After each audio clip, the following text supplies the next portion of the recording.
Sunday, welcome to the Empire Stage. I feel like I live here. I never want to leave. Thank you for being here, guys. You ready for this? This is a big one. A lot of love in the room, and I know why, because we are going to celebrate three amazing actors from an extraordinary show, House of the Dragon. By the way, whether you know it or not, you're in the middle of my podcast right now. This is a live taping of Happy, Sad, Confused. So welcome, 4,000 of you. We are closing out Comic-Con in style by, again, celebrating this beloved show. I'm just going to bring them out because I have 1,000 questions and you want to hear from them, not me. So give a warm New York Comic-Con welcome to Fabien, Frankel, to Tom Glynn-Carney, and to the nerd god himself, Matt Smith, everybody. Come on, everybody. Fabien, come on out. Tom. And to Matt Smith, there he is.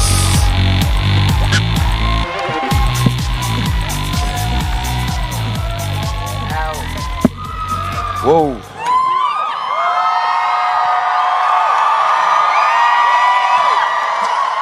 We're like, all three of us were not expecting so many people, to be honest. In fact, it's like, dang, there's a lot of people out there. It was like 200 people. There's now 3,000 people in here. That'll wake you up. That's a good, nice little ego boost for the day. Welcome, guys. I thought you all got the memo. I thought you were going to be in character, in costume today, but no. Civilian clothes? It takes too long to get the wig on, so... Yeah, I get it. I have to say, by the way, whenever I watch the after shows that you guys do, when you do the interviews in wardrobe, is that odd when you're like having a deep conversation about the arc of the character, etc.? You kind of forget you've got it on. Really? At that point. Speak for yourself, mate. Fabien's always aware. Matt, you've been coming to these for many years.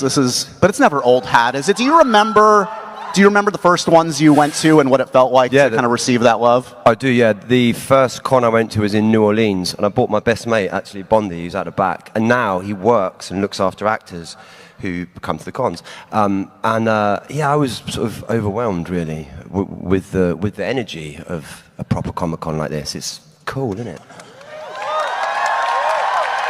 Yeah, it's a good vibe. Do you guys think about when you sign on to something like this? You probably put it out of your mind, I would imagine, this side of it. But you're aware, obviously, there's going to be a fandom, and you're going to be exposed to the craziness. Yeah, I mean, I feel like this isn't our everyday life. There's so many people right now, so many phones. So scared, terrified. You're in a safe space. 4,000 people love you. This is good.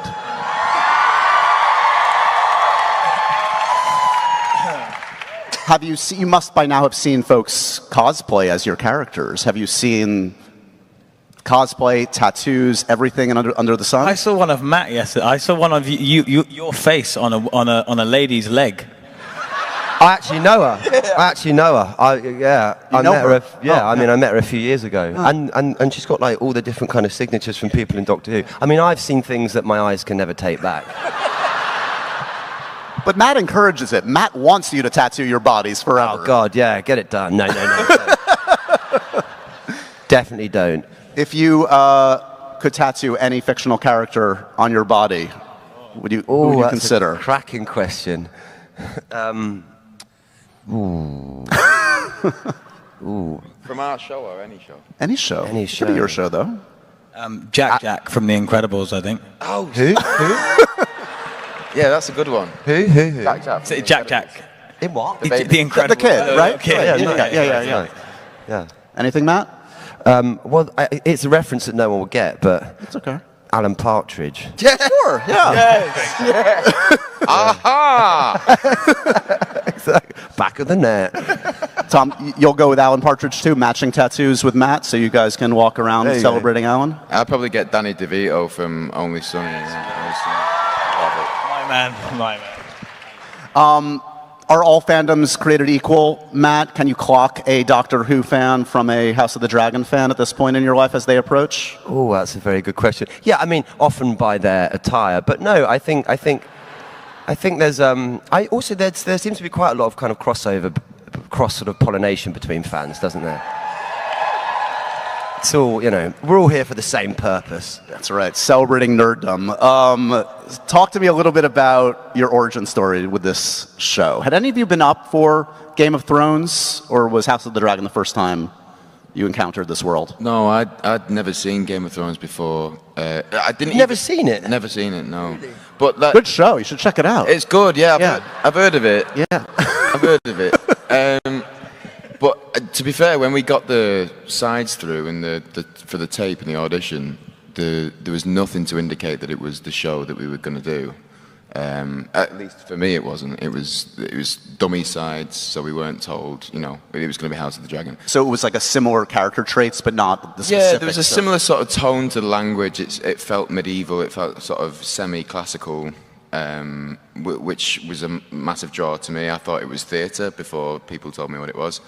And then it became evident after that when we got on the Zoom call with Ryan and Miguel and the team and stuff, and they were telling you what it was all about. But other than that, I didn't know. So then I went and watched Game of Thrones, and I think I did the whole 8 seasons in about 3 weeks. Yeah, just blasted through it. And how did that feel then, having now seen what they were capable of doing, the kind of extraordinary storytelling, now knowing, oh my gosh, I'm going to be continuing this story? Great. I mean, it's an amazing opportunity as an actor to be part of a show like this that has such a following, but also you're given so much time to be creative and be collaborative in the process of it as well. It's a gift. Yeah, it really is. Fabien, was your audition process somewhat similar? I read for a character called Sir Clint, and I sort of thought it was a Western thing, but no. It was like an audition for this guy called Sir Clint. He sort of seemed pretty bitter about some things. Nothing like the character, obviously. And then I didn't hear anything for about a year. They told me they were looking for more of a Jason Momoa type. Sure. Which, of course, is me. Jason was busy. Jason was busy doing Aquaman, and then I finally heard back that they'd taken back their offer of a more Momoa type guy. They wanted a sort of someone who, I don't know, smaller than Jason, and like the rest of us, like every other human being on the planet. Yeah, exactly. And then I rocked up and made this Western show called House of the Dragon.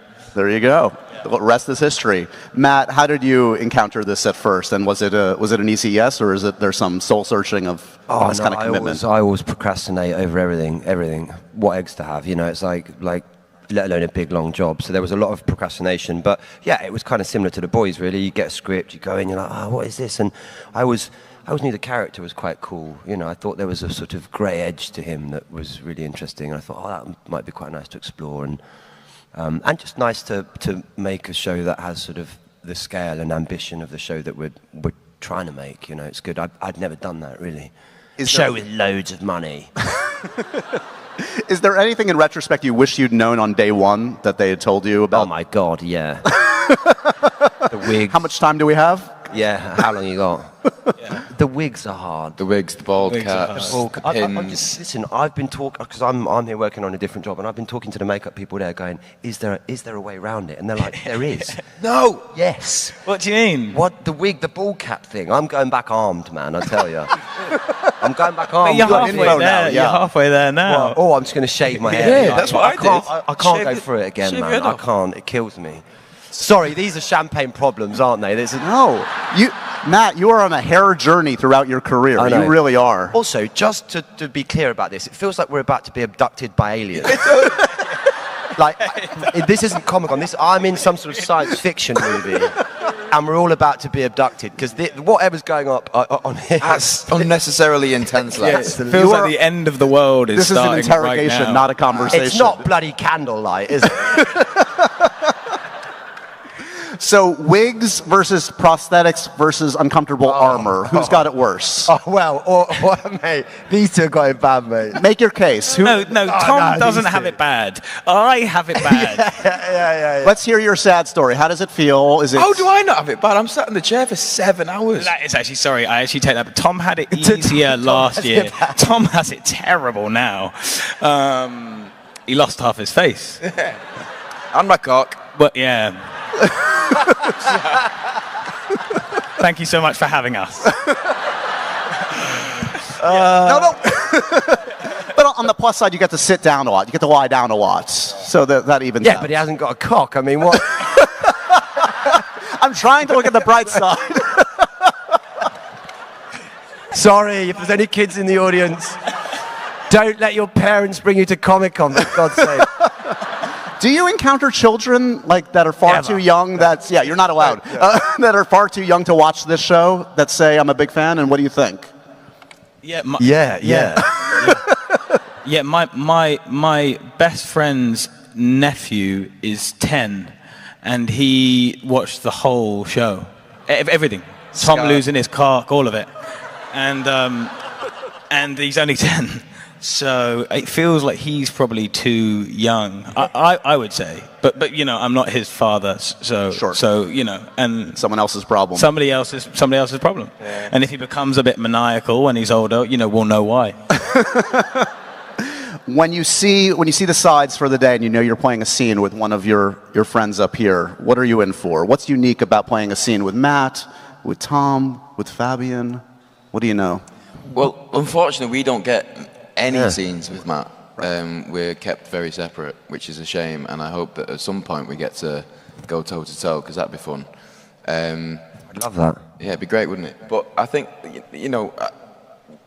we're all like-minded people when it comes to what excites us as actors, and I think that it's only when it becomes electric and when you've got the potential to sort of bounce off each other in a scene. And Fabien and I had a great scene in season 2 with Reese, who plays Otto, where we really felt like animals in the space, and we were able to inhabit that and change it every time we did a new take. And that for us is that for me is exciting as an actor, to be able to do that and to do it differently each time. And probably surprising, given like how big this show is. I think the preconception would be like you're locked in. Yeah. But I guess they create such an amazing environment. You walk onto set, that does 25% of the work. The prosthetics do a little bit of the work, and then you're off to the races with some good actors to work with. Go ahead, Fabien. You were No. It was a thought, and then it's gone. That's okay. It's all good. Sorry. Biggest change between season 1 and season 2 for you guys? I mean, obviously by the time you get on set season 2, you know what you're in for. You know how the sausage is made. So is there just more of a comfort level by the time you got back on season 2, or what? Well, or not, apparently. No, I might. I had a haircut. I don't know. Did it feel different? I mean, I think it feels a lot like when you leave school for the summer and then you come back and you're like a bit nervous to see everyone. There's like, you might be in trouble with some teachers, but you feel like you've probably done a bit of homework, but maybe not as much as you should have done. And then you kind of get there, and then it's all the same as it was the year before, I feel. But yeah, I don't know. It was exciting. The second season was exciting to come back to, I thought, because I think we were less nervous. I think it was very nerve-wracking the first season, especially for like us who were just like right at the beginning of our careers. We just felt a big imposter syndrome, I think. And I think the second season around, there were so many new other actors that were coming in that it was their first, like big foray into like a big job. And so I think weirdly it felt maybe it's slightly less stressful, if that makes sense. Yeah. How would you assess your abilities as Hand of the King, would you say? Are you on a scale of 1 to 10? What do you guys think?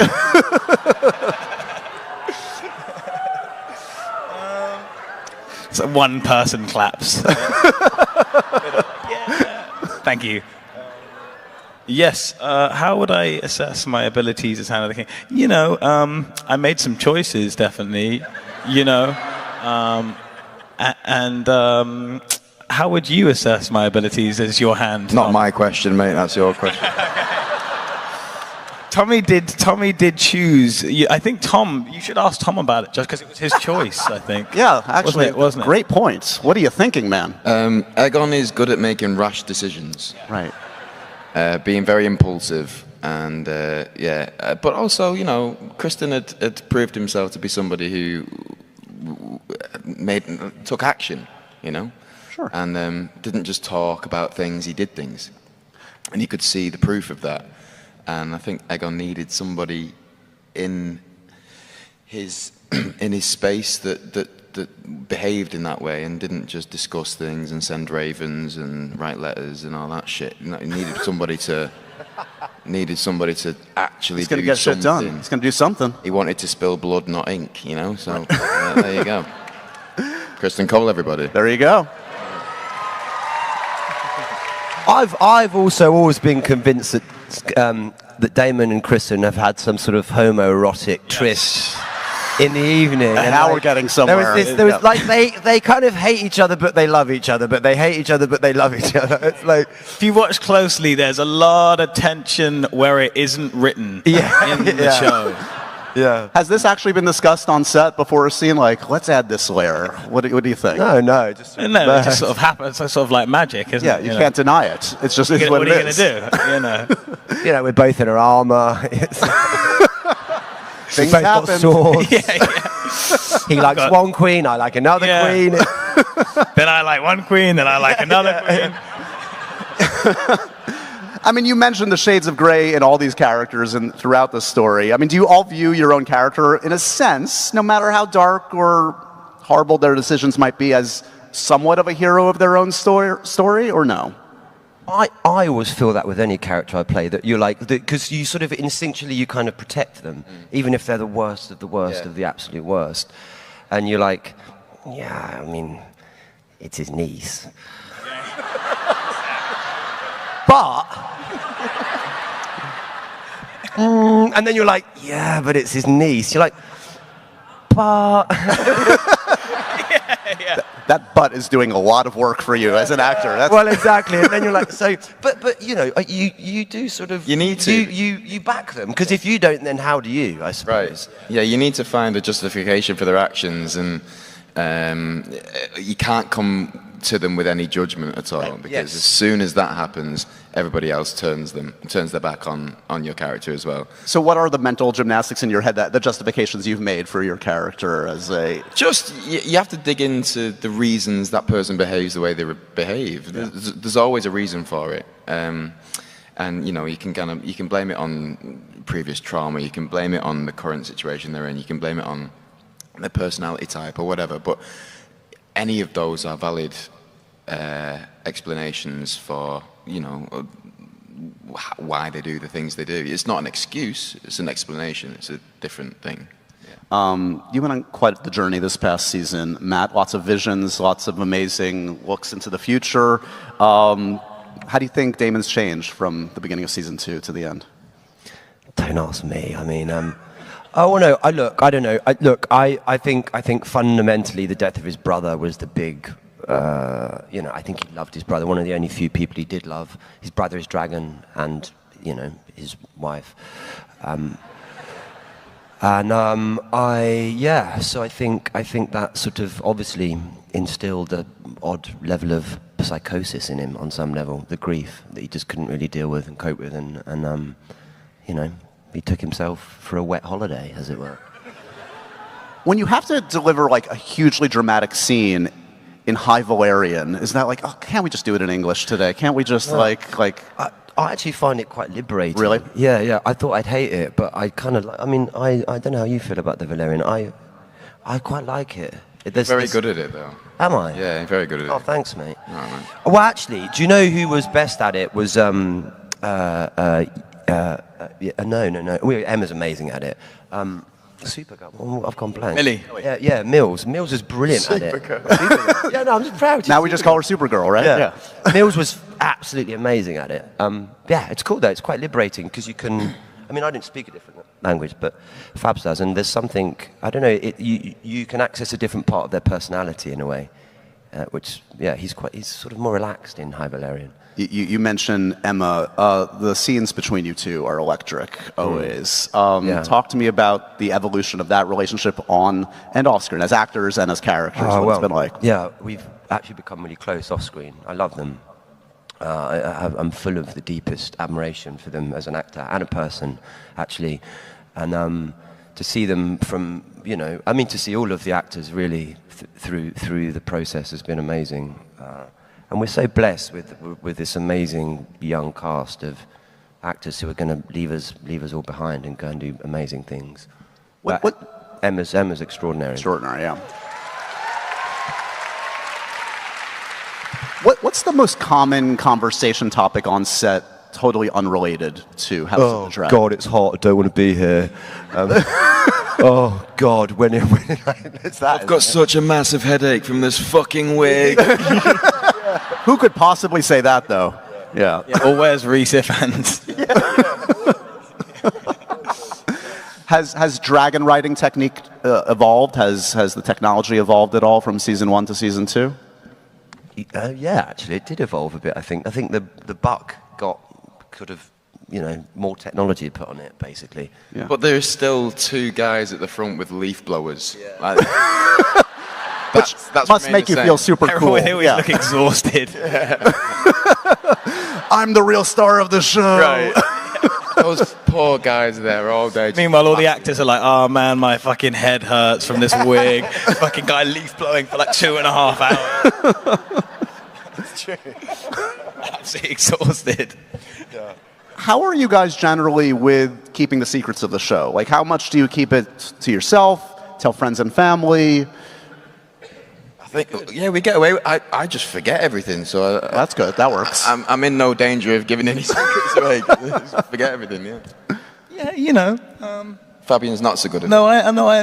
You've never given anything away. No, I don't know. I know sometimes when Paddy died, when Viserys died, I feel like that was kind of happening, and I remember going home and being like, "It's crazy, Paddy's dead." And like that was just like a huge you can't say that, but not real time. But then someone was like, Paddy Considine died, and I was like, no, sorry, no, not Paddy. Paddy's alive. Viserys. We all got worried for a second. Yeah. What about you? I mean, because you obviously played some scenes with Paddy, Millie's return. Yeah. Pretty good at bottling it up by now. I am actually. Yeah, I got good at that when I did Doctor Who. I was always quite good at whoop. And so I got pretty well sort of trained in that department. So speaking of spoilers, has anybody seen a script, anything, for Nothing. season 3? Not a jot. Not a letter. Does it make you anxious? Are you pestering the writers, the showrunners, anything? Or are you just when it comes, it comes? No. The longer they take, the longer, we don't have to read anything for a while. Right, so. less work. Yeah. If you want to just give it to me as I step on set, better. Yeah. But they have, in just conversation, have they given you an inkling of what's in store for you? I mean, I've not heard hide nor hair. I don't know about you guys. Why is that funny? I've not heard hide nor bloody hair. I've not heard a thing. Have you? I've heard. Fabien, someone's heard. See, yeah, Fabs has always got his finger on the pulse. I've heard some things that I couldn't possibly share here. What do you selfishly or not so selfishly want for your character next season? Have you made any requests of the writers? An interaction? Anything? Yeah, but it makes me think that I should. You're Matt Smith. You can make some requests by now. I bloody might, actually. I don't know. Yeah, I don't know. I mean, there are people that you don't get the chance to work with. Like Matt and I worked quite a lot together in season 1. I didn't get to work with him at all this season. How does that happen though? Yeah, I know, You're crazy. fighting a war. Yeah, crazy. God knows what I'm doing. Yeah. I mean, you're at home with no cock. It's like we might as well just give up now. Yeah. Tom's hope is just to get that cock back next season, right? That'd be nice. That'd be nice. So, ages in prosthetics. Sorry, this has taken a turn for the worse. That's taken it. I'm just following your lead. Yeah. We do know that there is an end point. Is it good to know that there is an end, specifically that there's an end coming after 4 seasons? Is that helpful for you as an actor as opposed to have it open-ended? Yeah. Yes. Yeah. Yes.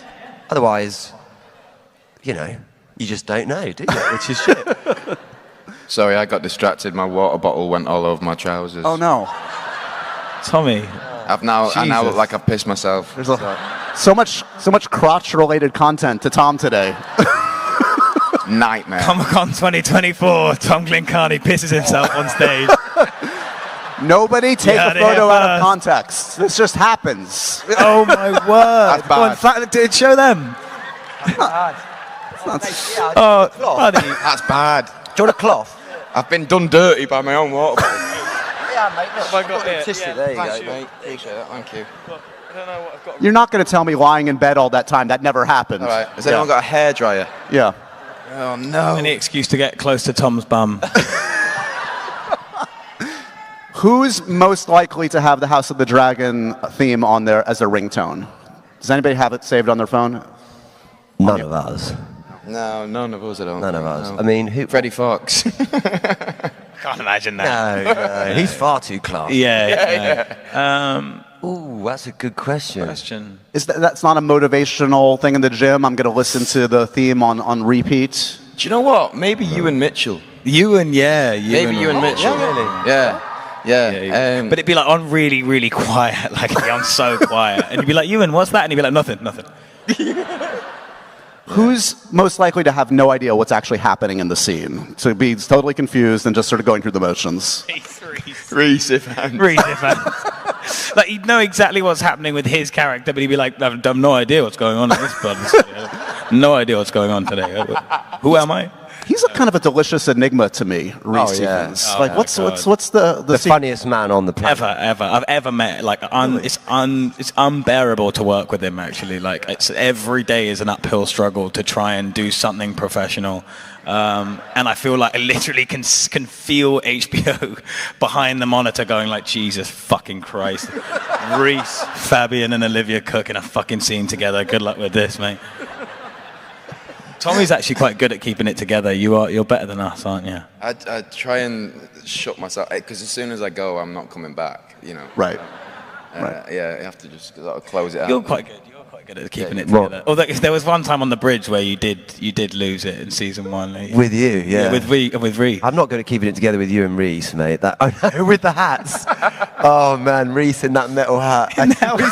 He had this army behind him, and I was like, mate, that army ain't getting through nowhere, bruv. And he said, they showed him come the on, helmet. boys. They showed him the helmet. They were like, this is it. He was like, absolutely fucking not. No, it's not. I'm not wearing that. No way. No way. Get whoever you need to get down here now. I'm not fucking wearing that. Hang on, that's been your screensaver for about a year. It is on my phone. Oh, well, no. I'm not going to get that out. No, He no. would be The hat's so just pissed. far too small for his head. It's just like perched. And he looks so angry. He looks so miserable. Yeah. Wow. It was hard, that scene, though, wasn't it? It was like 4 days on that imaginary bridge that wasn't a bridge. And then we had to there's a dragon going overhead. It was like our second week, and everyone had to duck for the dragon. Like, oh my God, dragon, dude! But it was actually like a guy holding a laser. Like, and all the actors being like, I don't know, dude, I can't even see the laser anymore. And Reese being like, I don't know what this laser is. Is it a dragon? What is it? Yeah. Who is best and worst at pretending there's a dragon that's not there at all? I think we're all pretty good at that, aren't we? You've nailed that. That's in the skill set now. Yeah. We're all quite. It's like, it's part of the job description. So if you shit at that, then you Get out of Game of Thrones universe. Yeah, exactly. Who's most likely to? You guys, generally speaking, this group is not so online. Who's most likely to be kind of aware of the fans online, monitoring what people are saying? Do you kind of make a point of not being online, or probably younger members of the cast who are more involved with social media? Maybe, I don't know. Yeah. Yeah, we're not such a social media centric kind of bunch, I think. Yeah. But I'm sure some of the younger cast who came in this year probably would know what's going on. Maybe anyway, no. Are you lurking out there? Are you secretly on Twitter and Instagram watching? No, I just lead a very boring life. Yeah, a monastic life by yourself. Yeah, I just read the news. What? Yeah. Literally. It's the same addiction, just to a different thing. Fair enough. Who's most likely to star in the House of the Dragon musical? Freddie Freddie Fox, yeah. Plays Wayne. and God, I'd pay to see that. Yeah. Him and Simon Russell Beale. Oh, you can imagine that. Simon Russell Beale. I love Simon Russell Beale. Epic actor on stage and screen. And just an epic man in life. Yeah. Total dream. Ran into him at a spa the other day. Did I tell you that? Oh, yeah. I sent you that photo. No, Yeah. That's my dream. It was the greatest thing ever. I was outside this. My mates opened up like a kind of wellness centre thing. The last place on earth I would have imagined. I imagined Simon sort of reading in libraries or on like big stages. And he just walked past, and I sort of saw him, and I was like, Simon, I can't believe it, Simon. What's going on? Come in here. And he walked in. He said, I've wondered what this has been for such a long time. And he came in, and then my mate who runs the thing kind of told him about these different therapies, aromatherapies, massage therapies, and Simon kind of was, I guess, kind of into it. Maybe he got one, I don't know. Who's most likely to have an Iron Throne in their home, installed in their home just for sentimentality and comfort and showing off to friends and family? Probably Paddy Considine, because he got a whole statue made of his face. Oh, I've seen that. Yeah, I think he should. Yeah, and he asked if he could take it. I don't know. Yeah. Not sure. Have you guys kept stuff from set? That's probably forbidden. You're probably not allowed to take anything. Well, we're still involved in the show, so you can't steal things and then That's fair. and then go back to work. That's fair. That's a good point. Yeah. I actually stole a huge box of candles at the end of film. They have these like huge boxes of candles, and I felt like, you've been on the set for a long time. It'd be quite nice to recreate that kind of atmosphere at home. I've got the most amount of candles ever. They were in my car, but my car's been sold. Anyway, it's by the government. Anyway, I don't want to get into it. I'm so sorry. I'm going to leave. I'm going to go. It's okay. It's okay. Here. To start speaking now. You can collect your wigs and burn them in effigy at the end. I know, yeah. Although, but they're really expensive, the wigs. Really? Yeah, they'd get cross if I did that. Who's got the best character name to name a child, you think? I'm sure they're out there. Meet my child, Egon. There we go. Imagine. Lots of little if Egons. anyone's got a child called Egon, I'm sorry.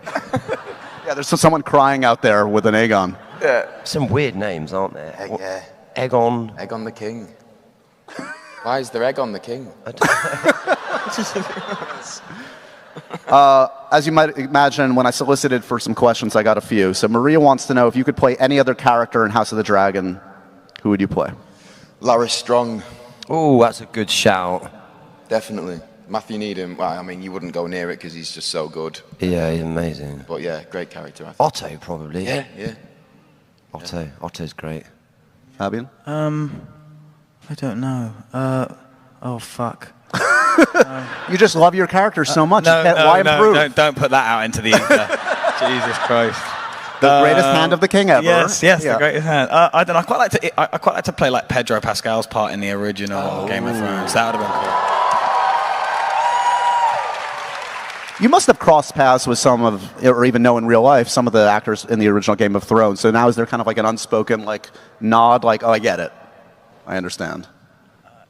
Yeah, it's not like, I mean, the ones that I've definitely come across have been very much like passing on the torch almost, even though we're doing a prequel.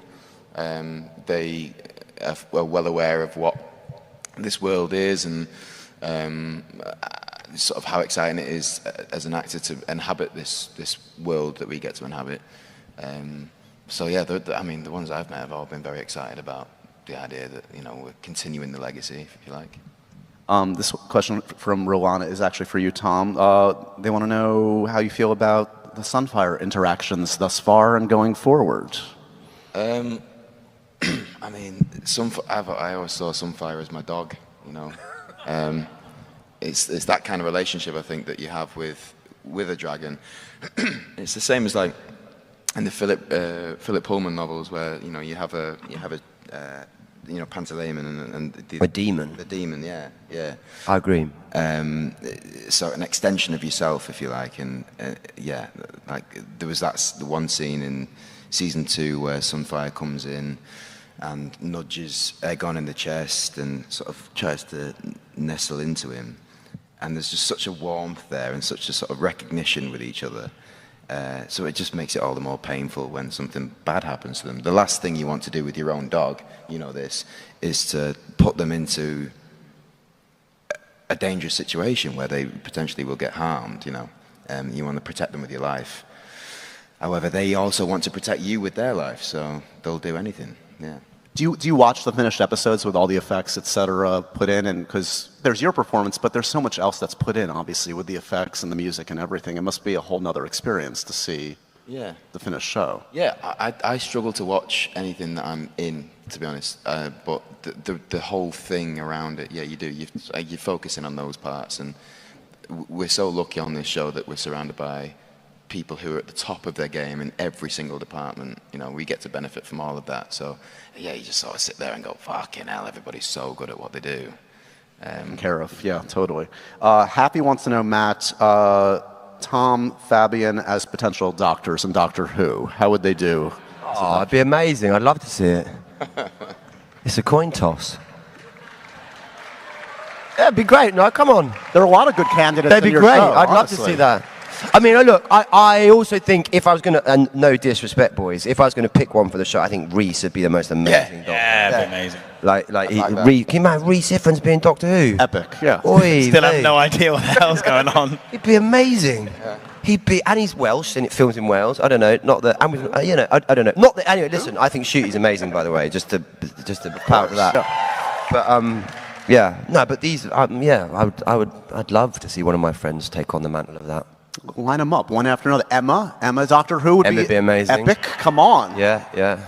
So speaking of these kind of fandoms, what was like, did you have a fandom like growing up that would have drawn you to like a convention like this? Like what were you into? What was your franchise, book series thing, obsession growing up? Question. I mean, I just used to eat twigs. That's all I did as a kid. I don't think there's a convention devoted to that. Climbing trees and breaking my bones when I fall out. I don't know. Yeah. I think me and my brother love this film, The Mask of Zorro. I don't know if that's a big comment. That was like our film. We just like loved that film. The one with Hopkins and Antonio Banderas. Yeah. Really? And it's just like I just feel like that film. I find it crazy that they haven't. I know that they did. I think they did like a French language one like recently, but I'm always amazed that they haven't like brought that back because I just think that could be one of the great. Yeah. It's such an amazing story about independence and like fatherhood and brotherhood and friendship and I don't know, but yeah, I love that film. So that was really our kind of. We watched that every year. What was your bag? I don't know really. I was obsessed with ninja films. Really? Yeah. I used to go to my local video store and get the same ninja movie like over and over again, and then I don't know. I had a big. When I was little, I had quite a big Disney phase as well. Huh. Like the cartoons. I don't know. Like, Ninja and Disney. I mean, I can't really. I was just playing football all the time, to be honest. To combine the first Ninja Disney movie, and you could be the star. Yeah. Let's make that happen. And then I started watching, like, I've told you this, like, erotic thrillers way too young. Right. One of my favorite topics to talk about with you. Yeah, erotic thrillers. Like Disclosure and Slither and, like, Indecent Proposal. And I was like, what is this? Yeah. Bring that back. Yeah. Bring that back. Maybe Harry Potter, actually. Oh, yeah? I missed that. Yeah, maybe Harry Potter. In fact, definitely Harry Potter. You're like, actually, now that I think about it, totally Harry Potter. The books. From reading the books and seeing the films as a kid, yeah. Were you, have you been sorted? Do you know what house you're in? Slytherin. How do you choose that? It's a test, like a whole thing. Yeah. So you just... It's a personality test. Oh, right, okay. Yeah. Do you accept that? Do you feel that job is with your person? Yeah, chuffed to bits with that. Great. Yeah. Hey, they're doing a Harry Potter show. I know, I've heard about it. I think maybe we might be a little old for the kids in that show. I wasn't suggesting you as Harry Potter it's me, with all due Ron respect. Weasley. Might be closer to Dumbledore at this point than Harry. No. Ellie wants to know, what would you say is your character's theme song? Oh, yeah. You had a good answer to this. Yeah, Sean Paul, Temperature. I said that in an interview. I don't know why I said that. It just made me laugh. It made me laugh. The idea of him listening to Sean Paul, like in his room, like someone give it to.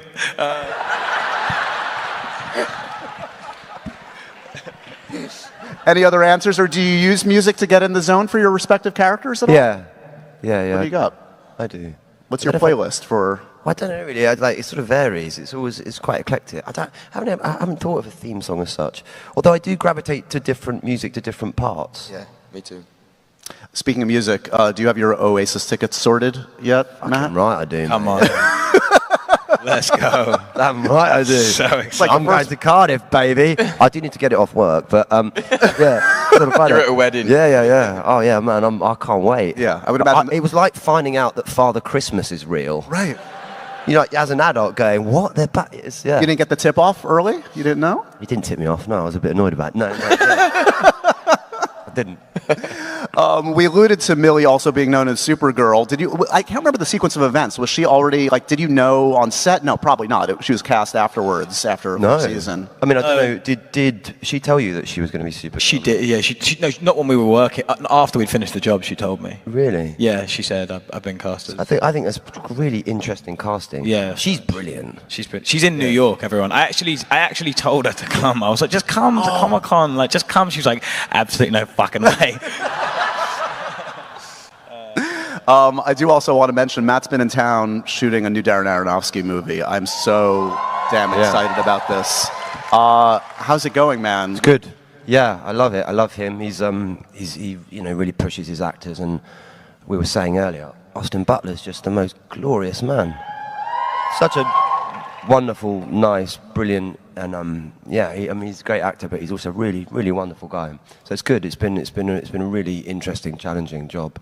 What have Pleased to be here. What have you bonded over with Austin? Just lots. I mean, because as you do, you're sort of, what have I bonded? I mean, in fact, we've just talked in great depth about. It's a bit boring actually about acting and movies. We've just done a lot of that, but I've been really impressed by him. movie star or actor? Matt and I have played this game over the years. Austin, movie star. Movie star. And an actor. Yeah. Music actor. Yeah. Okay, we're going to end with the happy, sad, confused, profoundly random questions. You ready, guys? Yes. I know the answer, at least for you, on this one. Dogs or cats? Dogs. Yeah. Although I had a cat, Timmy, God rest his soul, but yeah. Although, Cats are great. yeah, there's one just cat I we've got like, but Oh. mostly dogs. Feels like one there's a cat you one- like. Nothing wrong with one very cat. specific story there. Who do we need to know? Cats can be nice. They, What? They, The they, cat's they can be called nice. A Rupert. nice cat. It's cool as fuck, yeah. He's got a limp. No, he's not got a limp. Oh, sorry. No, he's called Rupert. Who's got a limp? Yeah, huh? Who's got a limp? Sorry. got a Yeah, limp. no. Sorry, I was like, We're going deep on cats. Okay. What do you collect, if anything? Any of you guys collect something? what do you collect? Oh, no, I don't know. I've got a lot of DVDs. I've got I don't know if I collect them, but I've got a lot of DVDs from when I was a kid. Yeah, but you don't collect them now. Every now and then I Yeah, see a yeah. little- Well, really? What? Yeah, just like I saw a kind of Fargo original Oh, nice. Fargo DVD in like a Goodwill in Philadelphia, and I bought that for about 50 cents. There you go. And Physical media is still out there. very proud of Criterion Collection. You can do it. Totally. Fridge magnets. Fridge magnets. Yeah. From like various cities across the world. Very Thank you. Fridge magnet hive. Who's the last actor any of you were mistaken for? Ooh, that's a good question. Gordon Ramsay. That has not happened. That happened? Okay, here we are. You're looking at it like Gordon Ramsay. What? I didn't hear the question, so that was funny. Oh, okay. Anyone else? No? Okay. What's a movie you're embarrassed to admit you've never seen? That's a good. Sophie's Choice. Oh. Well, yeah. What? I've also not seen that either. So. Wow. Also, can I be? You're going to hate me for this. I've never watched Star Wars the whole way through. I've never seen. I don't know. Well, I've never seen Return of the Jedi the whole way through. Yeah. I know. Don't hate me. Don't hate me. We might hate you, Yeah. man. I know. Yeah. So, yeah. You ready to finally tell me who you were going to play in Star Wars? Remember that conversation we Oh, had? yeah. Well, no, I can't. What movie? There must have been loads. Tons, yeah. Mortified that I haven't seen. Oh, come on. Pick one. There's got to be one. He just outed himself as not seeing Return of the Jedi, guys. Come on. Solidarity. Comic-Con. Yeah, literally. Like, this is the end of Matt's That is career. scary. That is scary. What, you've seen all of the Star Wars? You've seen every Star Wars? I don't know if I've seen all the ones in the new last ones. sort of 3-4 years. Yeah. Okay. But, like I've all seen the Empire kind of Strikes like Back. all the Anakin ones, and then all the OG ones. Okay. Yeah. Yeah. Okay. I hadn't seen Lord of the Rings. What? Whoa! What? Oh my God!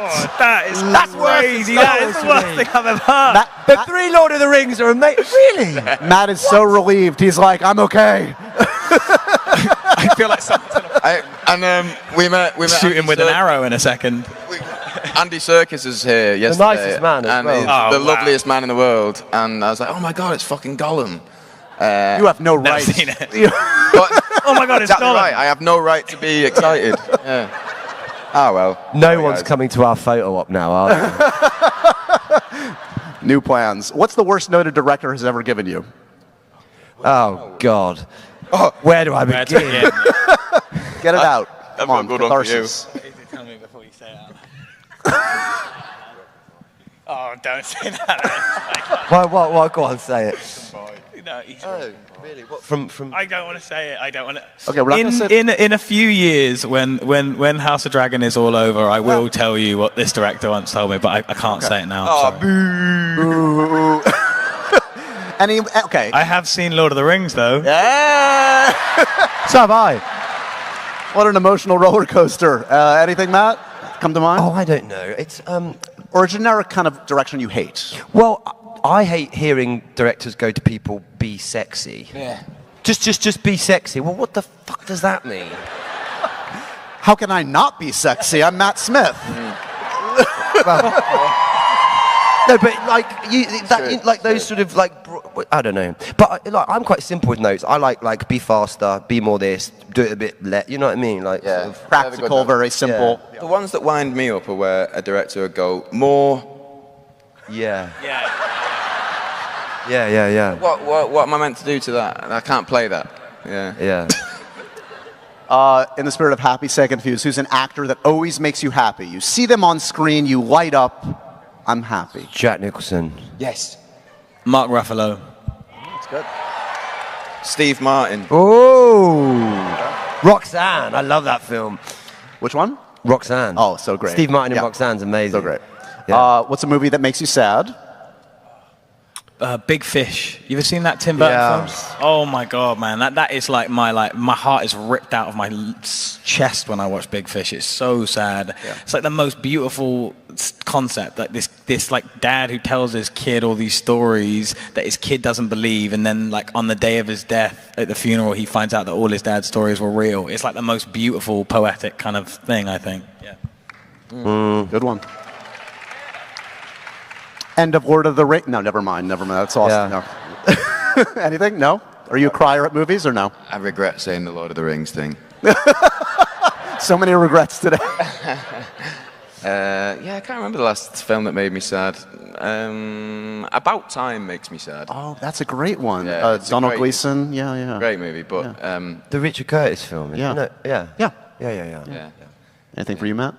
I don't know. What was that film? That Disney film about a chipmunk who like was on a big adventure. Oh. Sophie's Choice. King Not Kong. Sophie's Choice. No. Do you know what I mean? An American Tail? Oh, it's American The Tail? American Tail. No, that's Little a mouse. Not it's a a chipmunk. mouse. Yeah. It's all the same family.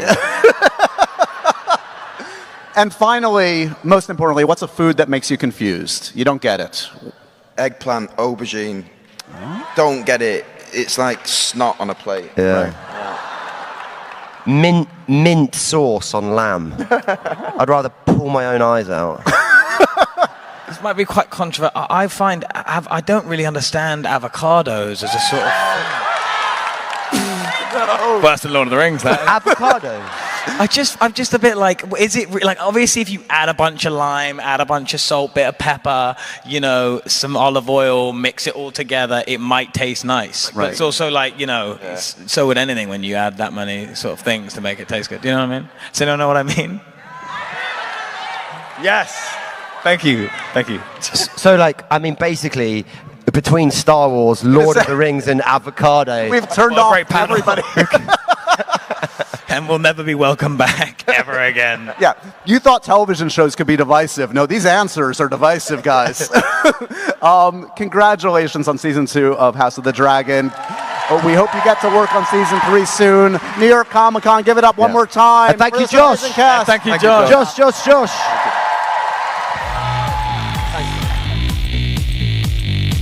That's right, friends. Keep it going for this incredible panel.